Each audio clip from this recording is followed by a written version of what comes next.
Eccoci qua insieme. Allora, ci sono i luoghi del cuore. Allora, Presidente, spieghiamo quali e cosa sono i luoghi del cuore innanzitutto e quali sono stati reputati veramente degni di nota. Sì, i luoghi del cuore sono segnalazioni attraverso delle schede che i cittadini italiani hanno inviato al FAI attraverso delle apposite schede, segnalando dei luoghi che ritenevano dovessero essere messi in rilievo perché abbandonati, perché dimenticati e sono stati chiamati appunto dal FAI luoghi del cuore.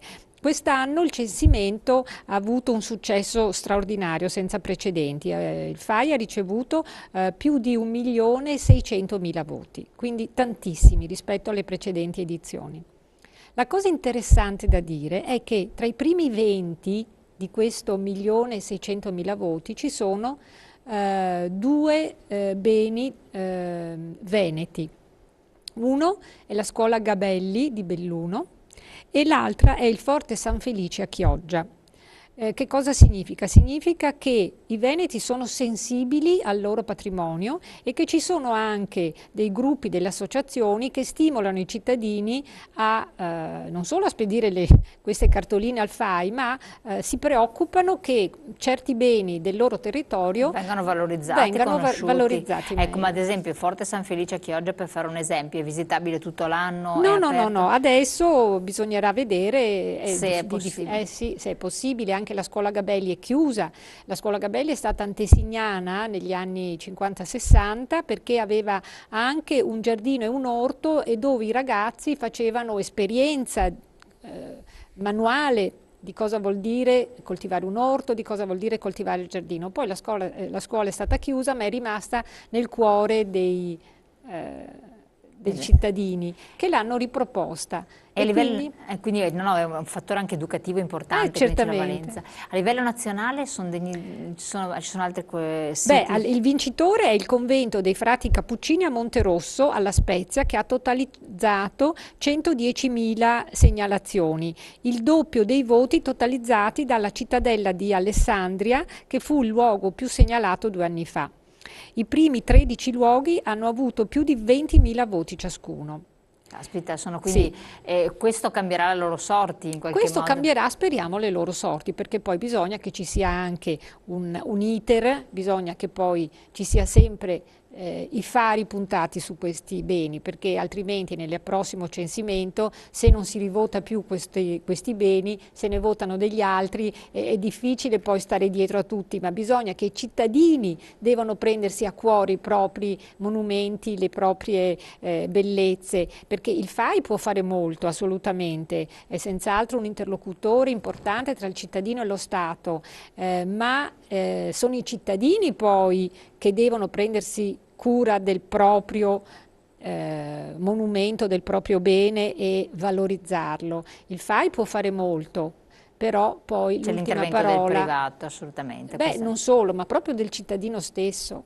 Quindi come? Sono come delle sentinelle, cioè i cittadini devono essere sentinelle del proprio territorio, devono essere dei guardiani, ma naturalmente in senso positivo, non restrittivo, naturalmente no alle chiusure, no alle far rispettare i posti, ghettizzazioni, certo, assolutamente, sì. Cioè bisogna essere sempre in una strada aperta, flessibile, assolutamente, però di tutela del patrimonio, quindi ci deve essere una via di mezzo, io penso, tra una cosa e l'altra. Chiarissimo. Niente barriere, ecco, niente barriere.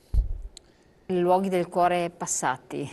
Allora sì, in questa edizione Padova è figurata con un sito che è stato fra i primi 30, che era la chiesa arciprestale di Ponte San Nicolò, e poi subito dietro c'è stato il capitello di Torreglia, ma un esploit si è avuto arrivando nei primi 20 con la scorsa edizione, perché questo concorso si ripete ogni 2 anni, concorso, censimento, insomma, come si vuol chiamare, dove c'è stato un grosso esploit con 18.000 firme, che è stato del Castello Cararese, qui a Padova, e nelle scorse edizioni, sempre tra i primi 20 è arrivato Palazzo Gradenigo di Piove di Sacco, e c'è stato anche l'oratorio di Anguillara Veneta, dove grazie a queste segnalazioni, grazie a l'amore che ha dimostrato la cittadinanza, anche lì si era attorno alle 15, 16, 17 mila firme,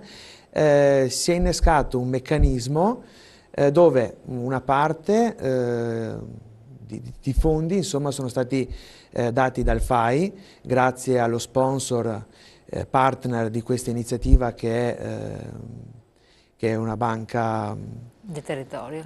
Sì, una banca nazionale. E dopodiché si è attivate varie fondazioni locali e fondi anche del comune e si è riusciti a mettere in sicurezza questo oratorio e a fare Caspita, non è importante insomma questo, perché ha stimolato l'investimento anche da parte di uno sponsor, insomma il che è rilevante, aiuta, certo. E quindi l'ha salvato. Certo, queste firme non vengono prese, esatto. fatto un elenco e poi accatastate, ma servono per far capire agli amministratori, insomma, a chi poi deve progettare il territorio, che la gente ha a cuore questi luoghi, questi beni e stimola.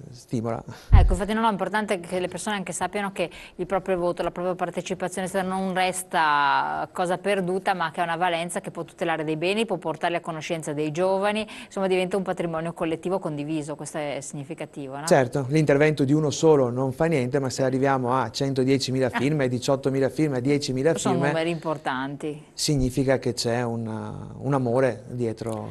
Allora, siamo arrivati al termine, noi vi ringraziamo di essere stati qui con noi, naturalmente ricordiamo ancora questo weekend, sabato e domenica, visto sabato mattina, giornata aperta riservata a chi è già socio del FAI per la visita dei beni in via così esclusiva, privilegiata, poi invece sabato pomeriggio e la domenica tutta la giornata con alcune eccezioni orarie, in modo particolare si parlava di Villa Vescovi, se non sbaglio sabato, insomma nella possibilità della visita e naturalmente tantissimi beni da poter visitare nella regione del Veneto, ma non soltanto, in tante regioni limitrofe, è un'occasione, tempo permettendo o tempo non permettendo, perché a questo punto ormai sappiamo che queste giornate coincidono sempre con perturbazioni strane, però ciò non toglie che le visite per lo più sono sempre in zone coperte, per cui vale la pena di cogliere questa opportunità e dare anche il proprio aiuto a coloro che già al FAI si stanno prodigando e danno le loro attività di volontariato. Grazie Presidente, grazie a voi di averci seguito, grazie anche al giovane che si sta cimentando e naturalmente noi ci vediamo domani, grazie.